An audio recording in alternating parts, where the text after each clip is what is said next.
H. Holmes has become a prominent figure in American folklore, particularly for his notorious murder castle. The man was infamously known as America's first serial killer, after he reportedly tortured and murdered countless visitors to the World's Fair in the 1890s. However, the story of Holmes has evolved over time, and much of what is retold about him today is more fiction than fact.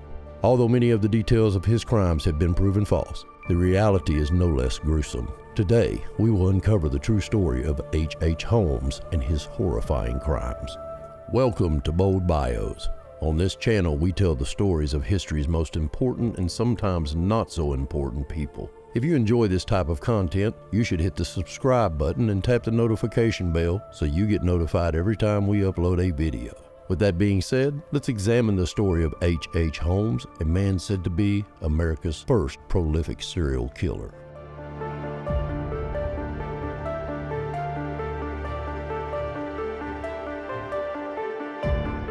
Herman W. Mudgett was born on May 16, 1861, to Levi Mudgett and Theodate Mudgett in Gilmanton, New Hampshire. Both of Herman's parents traced their ancestry back to the first English settlers in the region. For all available information, Herman's childhood was pretty ordinary and uneventful. His parents, Levi and Theodate, were known to be honest, respected community members who regularly attended church services. Neither their neighbors nor their extended family had any negative remarks about the family or Herman himself. In fact, people recalled Herman as a quiet, scholarly young man who had sophisticated taste and did not engage in the rough and tumble activities of his peers.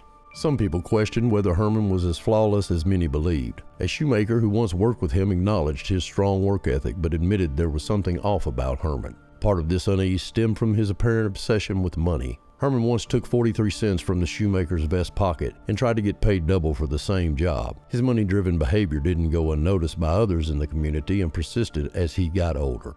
A neighbor observed that Herman was somewhat reclusive, often spending time alone rather than playing with other children. The other boys couldn't quite understand him and found him secretive. By 16, Herman completed his education at Phillips Exeter Academy and took on various jobs while also teaching in Gilmanton and later in nearby Alton. It was during this period that he met a woman named Clara Lovering. The specifics of their relationship are unclear, but it is believed they married on July 4, 1878. Clara's family was not entirely happy with the pace of their courtship, but they still helped Herman secure a position at Clara's uncle's grocery store in East Concord. Herman was employed there when the couple welcomed their son, Robert Lovering Mudgett, on February 3, 1880. Herman never envisioned himself as a clerk for his entire life. Instead, he aspired to study medicine. In his autobiography, H. Holmes recounted a childhood incident where two boys forcibly took him into a doctor's office, bringing him face to face with a real skeleton. This experience both terrified and intrigued young Herman, igniting a passion for human anatomy that would last a lifetime. Consequently, years later, Herman apprenticed under Dr. White, the same doctors whose office he had visited as a child. At 18, Herman began studying at the University of Vermont in Burlington, but his dissatisfaction with the school led him to drop out after just 1 year. In 1882, he enrolled in the University of Michigan's Department of Medicine and Surgery, graduating in June of 1884. However, his graduation was nearly halted when a widowed hairdresser accused him of falsely promising to marry her. In that era, such a breach of promise was considered a severe offense. Despite this, Herman admitted the truth of these allegations to his professor only after he graduated. Moreover, it was during his time at school when Herman and his friends first devised the idea of staging a person's death and using a substitute body to deceive an insurance company. The idea blossomed and persisted in Herman's mind for years. After graduating, Herman found himself feeling alone, and it was at that time that Herman and Clara, along with their child, moved away. Though their marriage was reportedly abusive, they never officially divorced, remaining legally married until the end. In 1885, Herman relocated to Chicago, taking the name H. Holmes. He soon started working at a pharmacy owned by Dr. Halton and his wife, who would soon become the first victims of H. Holmes. Contrary to popular belief, the Haltons were not an elderly couple, nor did Holmes murder them to acquire the store. In reality, the couple lived in the neighborhood when Holmes was eventually arrested, and he bought the store from them. The Haltons were only in their 20s. Nonetheless, Holmes went on to purchase an empty lot opposite the drugstore at the intersection of South Wallace and West 63rd in Englewood. There he started building what would later be called the Murder Hotel or Murder Castle. Initially, the building was designed to have 2 floors, the first for retail spaces and the second for residential apartments. Holmes moved into one of these apartments with his second wife, Myrta Belknap. It took another 5 years to construct the third floor, intended to function as a hotel for the approaching World's Fair. However, this never materialized. Although some bizarre aspects of the building have been debunked, certain odd features indeed existed. For instance, a concealed compartment was present between the first and second floors, and a trap door in one of the bathrooms led to the stairs connecting the floors. These were later dubbed the secret chamber and secret staircase. However, these spaces weren't truly hidden, as those who worked in the building were aware of them. It is likely that many of the concealed rooms were used to store pilfered furniture and other items. During his time in the castle, Holmes operated numerous peculiar businesses and schemes. It seemed as though he came up with a new business idea every week, but his favorite involved purchasing goods on credit, selling them, and never settling the original invoice. Another scheme he enjoyed entailed using people and then murdering them. While the Haltons were presumed to be Holmes' first victim, it's truly uncertain when Holmes claimed his first body. However, there were speculations of murder during his childhood, college, and early years in Chicago. However, there's little to no evidence to support these claims. Nonetheless, the murders that can be linked to Holmes typically had a discernible motive. Someone knew too much about his plans, or was simply an obstacle standing in his way. It seems that H.H. Holmes didn't kill out of sheer bloodlust, but rather did what he deemed necessary to maintain his lifestyle. For the first few years with his new wife, marriage seemed to be going smoothly. However, by the time their daughter was born in 1889, Holmes was having an affair. He had employed a man named Silas Connor to work in his building, and with him came his wife, Julia, and their young daughter, Pearl. Ned and Julia eventually divorced, and Julia remained in the castle. Holmes had been attracted to her early on, and it wasn't long before he got what he wanted. Soon, Julia's name was linked to numerous schemes, frauds, and murders, along with his first wife's. Then one day, Julia and her daughter Pearl vanished without a trace. Holmes claimed they had gone to visit relatives, but they were never seen again.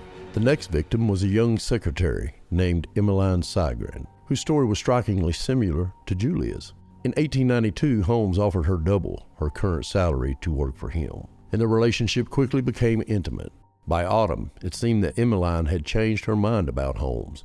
No one knows for certain, as she disappeared by December. A few months later, Holmes began to charm yet another young woman, a wealthy orphan named Minnie Williams. Minnie knew the charming man with the thick mustache as Howard Gordon. Before long, she found herself employed at the castle as Holmes' personal stenographer. Within a month, they were posing as a married couple, even though they never officially tied the knot. Unwittingly, Minnie became involved in her husband's schemes, signing over some of her real estate properties to him. She even assumed ownership of a Wilmette property where Holmes was constructing a murder house for his actual wife, Lucy. By July 1893, both Minnie and her younger sister, Anna, had disappeared without a trace.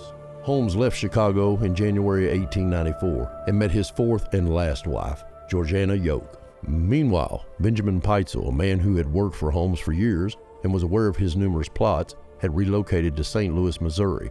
Benjamin had been Holmes' true partner in crime. When Holmes contacted him with a new scheme, Benjamin eagerly joined in. The duo planned to swindle an insurance company out of $10,000 by taking out a policy on Benjamin and faking his death in an explosion. Benjamin would pose as an inventor, while Holmes would find a suitable body to be burnt beyond recognition in the resulting fire. The plan seemed simple enough, but Holmes had other intentions for his partner. In August 1894, they traveled to Philadelphia to execute their plot. Before departing, Benjamin reassured his eldest daughter, saying, "If you hear about me dead, don't worry about it," since his death was meant to be staged. The exact reason for Holmes' action remained unclear. Perhaps he doubted Benjamin's trustworthiness or ability to convincingly carry out the scheme. Regardless, when the two reunited in Philadelphia, Holmes made sure Benjamin became heavily intoxicated before administering a deadly dose of chloroform and setting his body ablaze. Subsequently, Holmes did a poor job attempting to make the death look accidental, but the Pennsylvania coroner was convinced, and Fidelity Mutual Insurance paid a $7,200 check to Carrie Pittisell. Holmes told Carrie that Benjamin owed him $5,000, which she promptly paid. Despite having the money, there were two issues. The Pittisell family knew too much, and they believed Benjamin was alive and hiding in London. Holmes started spreading lies and eventually gained custody of 3 of Carrie's 5 children. Tragically, Holmes murdered all 3. He confessed to sealing 2 of the children in a trunk with a hole drilled into it and connecting it to a gas line, suffocating the girls before burying them in a Toronto rental property's basement. Investigators later discovered that Holmes had poisoned and dismembered the 3rd child.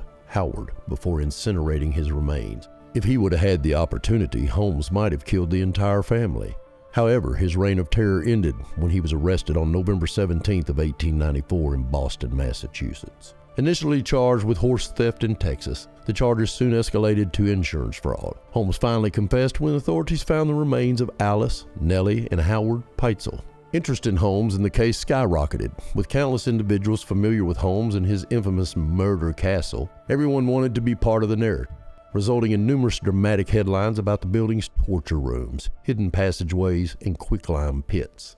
However, most of these stories were pure fiction. In Chicago, authorities were unable to find sufficient evidence to charge Holmes with any crime, despite thorough investigations of the castle. Ultimately, H.H. Holmes was charged with a single murder, that of Benjamin Peitzel, and was convicted and sentenced to death in 1895. While awaiting execution, he confessed to 27 murders, though the veracity of these claims is doubtful, as he was reportedly paid $7,500 by a newspaper to confess, and some of the alleged victims were later found to be alive.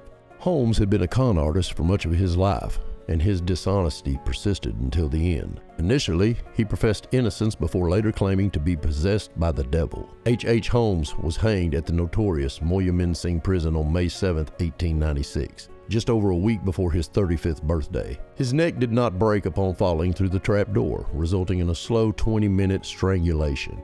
As per his final request, his coffin was encased in concrete to deter grave robbers and buried 10 feet deep.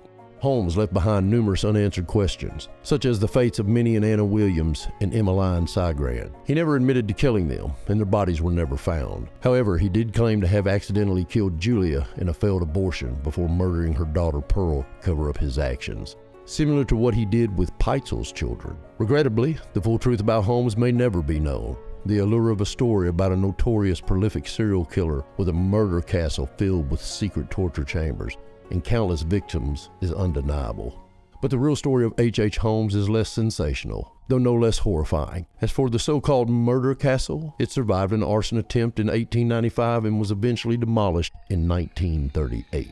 In a final, intriguing twist, over a century later in 2017, Holmes' body was exhumed due to rumors that he had escaped execution. Some people believe the coffin was empty or contained someone else's remains.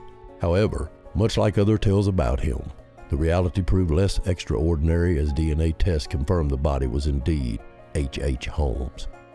Anyways, that's it for the videos today, guys. If you enjoyed the content here on Bold Bios, be sure to hit the like button, subscribe, and tap the notification bell so you get notified every time we upload a video. Until the next time,